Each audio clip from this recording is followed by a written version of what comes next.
علی بھائی اگلا سوال ہے، بعض ملحدین کی جانب سے یہ دعویٰ کیا جاتا ہے کہ قرآن حکیم انتہائی کنفیوزڈ کتاب ہے، نعوذ باللہ من ذالک، اور عموماً ان کی جانب سے یہ اعتراض کیا جاتا ہے کہ شیطان کو تو سجدے کا حکم ہی نہ تھا، حکم تو صرف فرشتوں کو تھا، اور اگر شیطان بھی فرشتوں میں داخل ہے تو فرشتے تو ویسے ہی اللہ کے حکم کی نافرمانی نہیں کرتے، تو پھر شیطان کیسے بغاوت کر سکتا ہے؟ قرآن حکیم میں اس واضح تضاد کی کیا جسٹیفیکیشن دی جا سکتی ہے؟ دیکھیں، اس طرح کے کئی تضادات آپ کو بظاہر نظر آئیں گے، وہ تضادات نہیں ہوتے۔ میں نے پہلے بھی بتایا کہ قرآن ایک پوری ڈاکٹرن ہے، اس کو آپ دنیاوی ایک مثال سے سمجھیں۔ اگر میں آپ سے کہوں کہ ڈاک خانے میں صبح 9 سے شام 5 بجے تک بل جمع ہوتے ہیں، اور آپ سنڈے والے دن پہنچ جاتے ہیں اور وہاں پہ ڈاک خانہ بند ہوتا ہے، تو آپ یہ کہیں گے کہ آپ کی جو سٹیٹمنٹ تھی وہ غلط نکل آئی، پریکٹیکلی کنٹراڈکٹ کر گئی ڈاک خانے کی ٹائمنگ سے؟ نہیں، میں آپ سے کہوں گا کہ بھائی آپ سنڈے کو گئے ہیں، یہ انڈرسٹوڈ تھا کہ میں سنڈے کی بات نہیں کر رہا تھا، میں ورکنگ ڈیز کی بات کر رہا تھا۔ ایسا ہی ہوتا ہے نا۔ اس طرح قرآن میں بھی جب کوئی بات کی جاتی ہے تو وہ ہر جگہ اس کے سارے رولز کلیئر نہیں کیے جاتے، لیکن وہ کتاب میں موجود ہوتے ہیں۔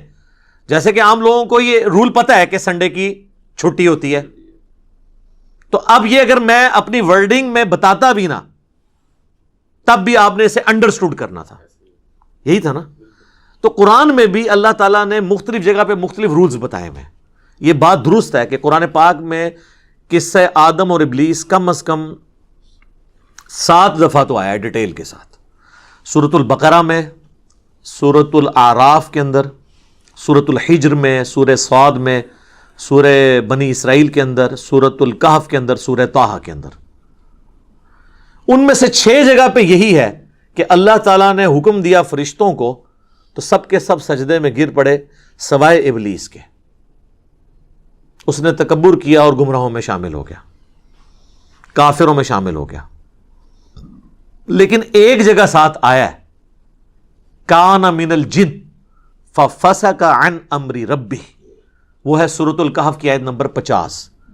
وہ جن تھا، اس لیے اس نے اپنے رب کی نافرمانی کی۔ باقی 6 جگہ فرشتوں کے اندر ہی اللہ نے اسے شمار کیا ہے، اس لیے کہ میرے بھائی 50 کی کلاس میں اگر 49 میل سٹوڈنٹ ہوں اور 1 فیمیل سٹوڈنٹ ہو، اور کلاس کا ریپریزنٹیٹو سی آر اگر یہ کہے کہ بوائز سٹینڈ اپ، تو اس کا یہ مطلب نہیں ہوتا کہ وہ گرل جو ہے اس نے نہیں کھڑا ہونا اس کے استقبال کے اندر۔ وہ انڈرسٹوڈ ہوتا ہے کہ وہ بھی شامل ہے ایز اے اسٹوڈنٹ، لیکن اسے کہتے ہیں تغلیب کا قاعدہ، غالب کا قاعدہ۔ غالب اکثریت کس کی ہے؟ قرآن میں آپ اکثر چیزیں دیکھیں گے، احکامات بھی مرد والے سیغوں سے آئے ہیں اکثر جگہ، لیکن اس میں عورتیں بھی شامل ہوتی ہیں۔ مرد کے سیغے کے ساتھ خطاب ہو رہا ہوتا ہے، کیونکہ لٹریچر میں اسی طریقے سے معاملات لے کے چلے جاتے ہیں۔ آپ کئی عورتوں کی شاعری دیکھیں تو وہ مردانہ لینگویج میں ہوتی ہے، اور بعض اوقات جو مرد ہیں وہ نعت لکھ رہے ہوتے ہیں اور وہ اپنے آپ کو عورتوں والی لینگویج میں یوز کر لیتے ہیں۔ وہ اس لیے کرتے ہیں، وہ اپنے آپ کو کم تر شو کرنے کے لیے تصغیر کا قاعدہ استعمال کرتے ہیں۔ میں تے منگتی ہاں، وہ کہتے ہیں یہ منگتا کہوں گا تو وہ ذرا کم گراوٹ ہے، منگتی کہاں تے اور تھلے گراوٹ ہے۔ وہ اتنے ایک ذہن ہے نا کہ عورت جیڑی ہے بہت تھلے ہے، ہم اس ذہن کو نہیں مانتے، ایک علیحدہ سے ایک ٹاپک ہے۔ لیکن عموماً جب بات کرتے ہیں تو وہ مردانہ لینگویج میں بات ہو رہی ہوتی ہے۔ اس طرح قرآن بھی جب بات کرتا ہے نا، فرشتوں کو حکم ہوا تو فرشتوں کے ساتھ اس وقت وہ شیطان بھی تھا تو اس کو حکم تھا۔ اور اس سے بڑی بات آپ بس اتنی آیت تو لیتے ہیں، اس سے آگے بھی تو پڑھیں، یعنی یہ ڈیٹیل سے واقعہ اگر آپ دیکھیں تو سورۃ الاعراف کے اندر آیا ہے، آیت نمبر 11 سے آنورڈ۔ وَلَقَدْ خَلَقْنَاكُمْ ثُمَّ صَوَّرْنَاكُمْ ثُمَّ قُلْنَا لِلْمَلَائِكَةِ اسْجُدُوا لِآدَمَ، یعنی ہم نے تمہیں پیدا کیا، اس کے بعد تمہاری تصویر کشی کی، اس کے بعد ہم نے حکم دیا فرشتوں کو کہ آدم کو سجدہ کرو، فَسَجَدُوا، تو وہ سب کے سب سجدے میں گر پڑے، الا ابلیس، سوائے ابلیس کے۔ ابلیس کہتے ہیں حسد کرنے والا، جیلسی کرنے والا۔ لم یکم من الساجدین، وہ سجدہ والوں میں شامل نہ ہوا۔ اب یہاں آپ دوسرا مطلب بھی لے سکتے تھے کہ اسے حکم نہیں ہے، تو آگے دیکھیں نا آگے کیا الفاظ ہیں۔ اللہ نے ادھر چھوڑا نہیں اسے، کہا قال ما منعک الا تسجد اذ امرتک، اے ابلیس تجھے کس چیز نے منع کیا کہ جب میں نے تجھے حکم دیا تھا سجدے کا تو تو نے سجدہ نہیں کیا؟ تو یہاں وہ جواب ہونا چاہیے تھا ملحدین والا کہ یا اللہ تو نے مجھے تو حکم نہیں دیا، تو نے تو فرشتوں کا ہے، میں تو جن ہاں۔ یہاں پہ یہی ہوتا ہے نا یار، ویسے مولویوں سے تو شیطان بھی بہتر ہے اس حوالے سے۔ آپ مولویوں سے بات کریں نا، بات کرتے کرتے آپ کو لفظ غلط بول دینا، آئی نہیں، اگر آپ کہہ دینا کہ جی میں فلاں عالم کی بات نہیں، بیٹا عالم نہیں ہوتا، عالم ہوتا ہے۔ حالانکہ وہ بیچارہ اس لیے وہ عالم ہی بول رہا ہوتا ہے، وہ عالم کہہ دیتا ہے، کوئی فرق نہیں پڑتا۔ یہاں دیکھیں شیطان نے یہ حرکت نہیں کی ہے، جب اللہ نے کہا تجھے کس چیز نے منع کیا تو مولوی ہوتا تو کہتا ہے یا اللہ تو نے تو فرشتوں کو حکم دیا، میں تو جینا۔ اس کو سمجھ تھی کہ میں بھی اس میں شامل ہوں۔ کہا قال انا خیر من، میں اس سے بہتر ہوں۔ تو اس کا جسٹیفیکیشن دینا اپنی نافرمانی کی یہ چیز ثابت کرتا ہے کہ وہ وہی سمجھ رہا تھا کہ میں بھی اس میں شامل ہوں۔ خلقتنی من نار، مجھے تو نے پیدا کیا آگ سے، وخلقتہ من طین، اور اس سے تو نے پیدا کیا مٹی کے ساتھ۔ پھر یہ آگے پورا واقعہ چلتا ہے۔ تو شیطان نے بھی وہ جسٹیفیکیشن نہیں دی جو یہ شیاطین ملحدین اس کی طرف سے دے رہے ہیں، وہ تو اللہ نے کلیریفائی کر دیا قرآن میں۔ اب رہا کنٹراڈکشن کے قرآن میں آیا ہے مختلف جگہ کے اوپر کہ فرشتے جو ہیں وہ اللہ کے حکم کی نافرمانی نہیں کرتے، وہ وہی کرتے ہیں جو اللہ ان کو حکم دیتا ہے۔ تو پھر شیطان نے کیوں نافرمانی کی؟ تو یہ فرشتہ نہیں تھا، وہ سورۃ الکہف میں آ گیا کان من الجن ففسق عن امر ربی، وہ چونکہ جنوں میں سے تھا اس لیے اس نے اپنے رب کی نافرمانی کی۔ لہذا یہ دونوں سٹیٹمنٹس کو جوڑے تو اینڈ رزلٹ یہ ہے کہ قرآن میں کوئی کنٹراڈکشن نہیں ہے، وہ دونوں باتیں بیک وقت اپنی جگہ پہ درست ہیں۔ فرشتے نافرمانی نہیں کرتے، سارے فرشتوں نے سجدہ کیا۔ شیطان چونکہ جن تھا، اور دو ہی مخلوقات ہیں جنہیں اللہ نے آزادی دی ہے، جن اور انس، وما خلقت الجن والانس الا لیعبدون، جنوں اور انسانوں کو اللہ نے اختیار دیا ہے اور وہ اپنی مرضی ایگزیکیوٹ کرتے ہیں، فرشتے اپنی مرضی ایگزیکیوٹ کر ہی نہیں سکتے۔ تو چونکہ وہ جن تھا اس لیے اس قسم کے کئی کنٹراڈکشن آپ کو قرآن سے یہ لوگ دکھائیں گے، اس لیے کہ آپ قرآن آپ نے کبھی پڑھا ہی نہیں، قرآن پورا ٹوٹیلٹی میں پڑھو۔ بڑا ایک مشہور ہے اعتراض، آپ کو اکثر ہماری تو یہاں اتوار کی مجلس میں ہر دوسری تیسری مجلس میں یہ سوال ہوتا ہے، جی وہ جو سورۃ البقرہ میں آیا کہ یہودی عیسائی بھی جنت میں چلے جائیں گے، تو یہ کیسے پاسبل ہو گیا جبکہ نبی علیہ السلام کا انہوں نے انکار کیا ہے؟ اور صحیح مسلم میں حدیث ہے کہ نبی علیہ السلام نے فرمایا جس یہودی عیسائی نے میرے بارے میں سن لیا، مجھ پہ ایمان نہ لایا، وہ جہنم میں جائے گا۔ تو ہم کہتے ہیں میرے بھائی ذرا سورۃ البقرہ پڑھ بھی تو لو۔ وہ رزلٹ یہ نکالتے ہیں کہ ایمان بالرسالت ضروری نہیں، عقیدہ توحید اور آخرت کافی ہے۔ تو یہ سورۃ البقرہ کی آیت نمبر جو ہے 62 ہے، آپ یہ پڑھ کے تو دیکھیں تو آپ کو پتہ چل جائے گا کہ یہ تو بات اس طریقے سے ہے ہی نہیں جیسے آپ سمجھنے کی کوشش کر رہے ہیں، اور یہ پوری ڈاکٹرن آپ کو کلیئر کرنی ہوگی۔ ان الذین آمنوا والذین ہادوا، بے شک جو ایمان لے کر آئے اور جو یہودی ہیں، والنصارى، اور جو نصرانی ہیں، والصابئین، اور جو صابی ہیں۔ اس سے مراد ستارہ پرست نہیں ہے، یہ دین ابراہیمی کی ایک شکل تھی۔ من آمن باللہ، جو ایمان لے آئے اللہ پر، والیوم الآخر، اور آخرت کے دن کے اوپر، وعمل صالحا، اور نیک اعمال کر لیں، فلہم اجرہم عند ربہم، تو اس کے رب کے پاس اس کے لیے اجر ہے، ولا خوف علیہم ولا ہم یحزنون، قیامت والے دن نہ اسے کوئی خوف ہوگا نہ کوئی غم۔ تو کہتے ہیں دیکھیں اس میں آیا کہ اللہ پر ایمان اور آخرت پہ ایمان کافی ہے، بس رسولوں پہ ایمان تو کہیں ذکر نہیں۔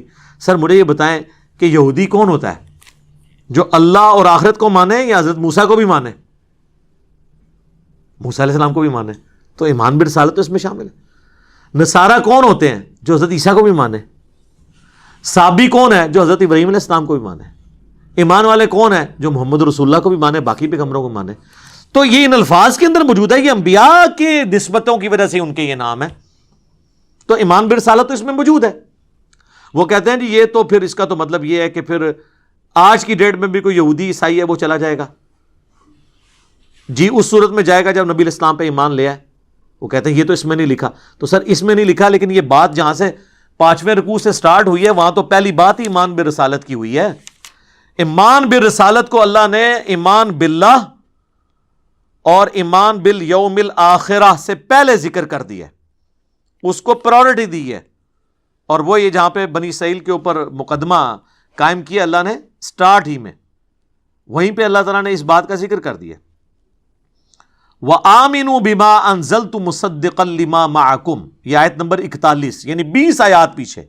ایمان لاؤ اس پر جو ہم نے تمہارے ساتھ اس وقت نازل کیا ہے معکم ولا تکونوا اول کافر بہ، اور اس قرآن کے اول منکر اور نبی الاسلام کے اول منکر تم تو نہ بنو یہودیو، ولا تشتروا بآیاتی ثمنا قلیلا، اور چند ٹکوں کے عوض، دنیا کی منفعت کے عوض میری آیات کو مت بیچ دو، وَإِيَّايَ فَاتَّقُونَ، اور مجھی سے ڈرو۔ اللہ تعالیٰ ہمارا یہودیوں تمہاری کتابوں میں تو حضور کی پریڈکشن موجود تھی، تم تو پہلے کافر نہ بنو، تو ایمان برسالت پہلے آ گیا، تو انڈرسٹوڈ ہے یہ، جس طرح سنڈے کی چھٹی انڈرسٹوڈ ہے۔ اس سے بھی بڑھ کے چھٹا پارا جو سٹارٹ ہوتا ہے سورۃ النساء، اس میں تو اللہ تعالیٰ نے واضح کر دیا ہے جو ایک نبی کا بھی انکار کر دے وہ پکا کافر ہے، ٹھیک ہے، چاہے وہ اللہ کو مانتا بھی ہو۔ تو قرآن کی یہ آیت نہیں آپ نے لینی ہے، وہ ٹوٹیلٹی میں بتا دے گا۔ ان الذین یکفرون باللہ، جو لوگ بے شک کفر کرتے ہیں اللہ کے ساتھ، ورسولی، اس کے رسولوں کے ساتھ، ویریدون، اور یہ چاہتے ہیں، ان یفرقوا بین اللہ ورسولی، کہ ایمان لانے میں اللہ اور اس کے رسولوں میں فرق کرتے ہیں، ویقولون، اور وہ کہتے ہیں، نؤمن ببعض، ہم بعض پہ تو ایمان لائیں گے، ونکفر ببعض، اور بعض کو چھوڑ دیں گے، ان کا کفر کریں گے بلکہ، وَيُرِيدُونَ أَن يَتَّخِذُوا بَيْنَ ذَلِكَ سَبِيلًا، اور وہ درمیان کا راستہ نکالنے کی کوشش کرتے ہیں۔ یہودی کہتے تھے ہم سارے بنی اسرائیل کے پیغمبروں کو مانتے ہیں سوائے عیسیٰ ابن مریم کے اور محمد رسول اللہ کے صلی اللہ علیہ وآلہ وسلم۔ عیسائی کہتے ہیں ہم سارے پیغمبروں کو مانتے ہیں انکلوڈنگ حضرت عیسیٰ ابن مریم، سوائے محمد رسول اللہ کے۔ تو اللہ نے فرمایا جس نے یہ اپنی مرضی کی نا، چاہے وہ اللہ پہ ایمان بھی لاتا ہوا، اولئک ھم الکافرون حقا، ایسے لوگ کٹر کافر ہیں، وَأَعْتَدْنَا لِلْكَافِرِينَ عَذَابًا مُهِينًا، اور ایسے کافروں کے لیے ذلیل و خوار کر دینے والا عذاب ہے۔ تو سورۃ النساء یہ بتا رہی ہے کہ کوئی اللہ کو مان بھی لے، رسولوں کو بھی مان لے، کسی ایک رسول کا بھی انکار کر دے، وہ کافر ہو جائے گا۔ اب وہ آیت پڑھیں کہ بے شک جو ایمان لائے، چاہے وہ یہودی ہوئے یا نصرانی ہوئے یا صابی ہوئے، جو اللہ پر اور یوم آخرت پہ ایمان لے آئے، ان کو کوئی خوف اور غم نہیں ہوگا۔ مراد یہ کہ وہ انبیاء کو بھی مانتے ہوں، ٹھیک ہے۔ تب اچھا اگلی پھکی ہے کہ اس میں تو پھر کئی اور چیزیں ہیں جن کا ذکر نہیں ہے۔ فرشتوں پہ ایمان، حالانکہ پورا قرآن فرشتوں پہ ایمان کی بھی بات کر رہا ہے، وہ تو اس میں ذکر کوئی نہیں ہے، تو کیا فرشتوں کا کفر کرنے والا بچ جائے گا؟ تو سر سورۃ البقرہ میں آیا کہ جو حضرت جبرائیل کے ساتھ دشمنی کرتا ہے نا، اللہ کی اس کے ساتھ دشمنی ہے۔ ایک فرشتے کا بھی کوئی انکار کرتا ہے وہ بھی کافر ہے، کتابوں کا انکار کرتا ہے وہ بھی کافر ہے۔ تو ہمیں تو یہی بتایا گیا لا نفرق بین احد من رسلی، ہم ایمان لانے میں کسی رسول میں فرق نہیں کرتے۔ تو قرآن کے اوپر جتنے بھی اس طرح کے ٹیکنیکل اعتراضات ہوتے ہیں وہ اس لیے کہ سر آپ نے قرآن پورا پڑھا نہیں ہوتا۔ مجھے پتہ ہے اس قسم کی ویڈیوز آتی ہیں، پھر لوگ ہمیں کہہ رہے ہیں جی ملحدین پہ اوپر ویڈیوز ریکارڈ کریں۔ سر ملحدین کے اوپر ہم ویڈیوز، آلریڈی میری ایک ویڈیو ریکارڈ ہے ایتھیسٹ اور نان مسلم کے کوسچنز، انگلش سب ٹائٹل کے ساتھ ہے، 40 منٹ کی پوری ڈاکٹرن کلیئر کی ہے۔